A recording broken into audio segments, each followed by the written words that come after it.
For this one, I need to know the length of each side so I can add them together. But I also need to know the length of the height. So I've got my work cut out for me on this one. I'm actually going to start up here. So I'm going to start with finding SR. And I'm actually going to label these just so I keep it straight. Or I guess I can find it. Oh yeah, let's do SR. Boom. So I'm going to have SR. Highlight it in pink so we can match it. My SR is the square root. I'm going to have to write kind of small, but I'm just subtracting my x's. So -4 minus -8 squared plus, subtract my y's, 5 minus -3 squared. Okay? So that becomes a plus. -4 plus 8 is 4 squared. 5 minus, or plus 3, right, minus negative, is going to be 8 squared. So this becomes the square root of 16 plus 64, which equals the square root of 80. So I know this distance is the square root of 80. Now let's do the distance. Let's go with, let's follow it around, RT.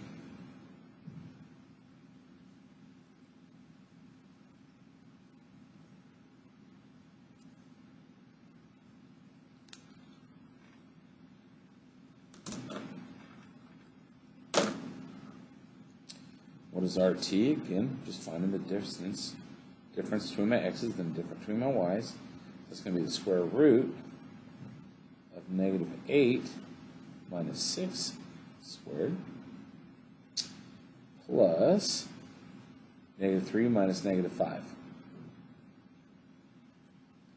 squared.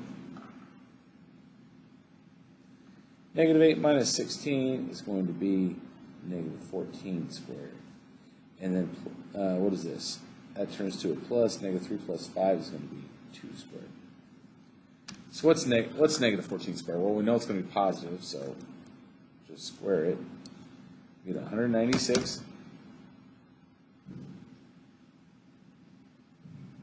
That's going to equal the square root of 196 plus 4, which equals the square root of 200. Boom. So this is the square root of 200. And our last side that we're going to do today is ST, right here. Oosh. So I have ST over here. And that is what? ST. Let's see, that's going to be the square root of -4 minus 6 squared plus the square root of 5 minus -5. Which again, that'll just become a plus, so this becomes -10 squared. Over here, we're going to have 10 squared. I just noticed I wrote a radical sign there instead of squaring it. You guys know what it should be. 5 plus 5 is 10 squared.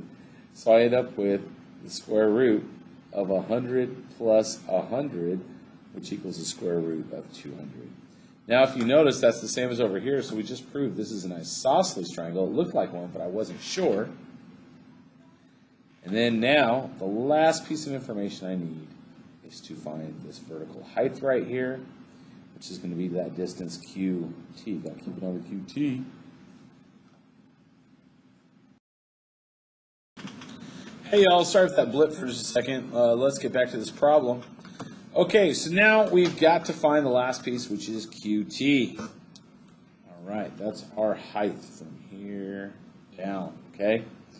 So, again, square root. I told you lots of distance formula practice of my x's, -6 minus 6 squared plus 1 minus -5 for y, -5 squared. All right? And I should probably zoom in here, help us out a little bit. You're like, wow, Mr. Tim, that's super small. So down here, we're going to have negative 6 minus 6. So that's going to be negative 12 squared. And this is going to be plus, so 6 squared. So this is going to end up equaling what? The square root of 144 plus 36, which I believe is just the square root of 180. So this height is the square root of 180. Okay? Now, let's go ahead and start doing it. So perimeter is just adding all my sides up. So that would be the square root of 80, right, for here. And those are both the same, so I can either do plus the square root of 200 plus the square root of 200, or plus 2 times the square root of 200, because there's 2 of them.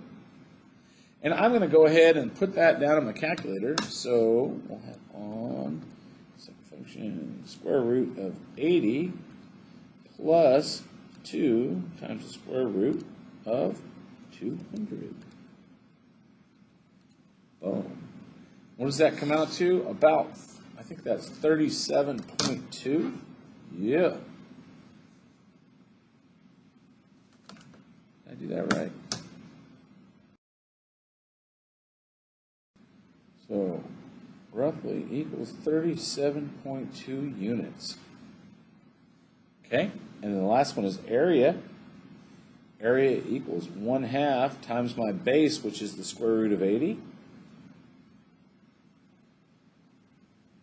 times my vertical height, which is the square root of 180. And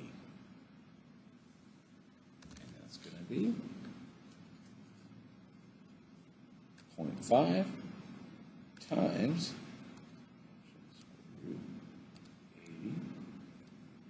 and then times square root 180.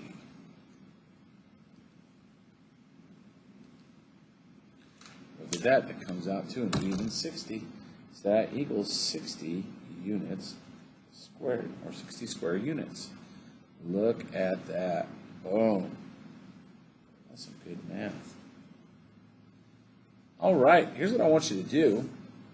You'll notice that this last one here, pause if you need to, by the way. This last problem right here is very similar to the one above it. See if you can pause me, work this out all on your own, and then we'll talk it through. Ready? Go. All right, I'm going to assume you're back from the pausing, and I like to draw my nice little radius right here, excuse me.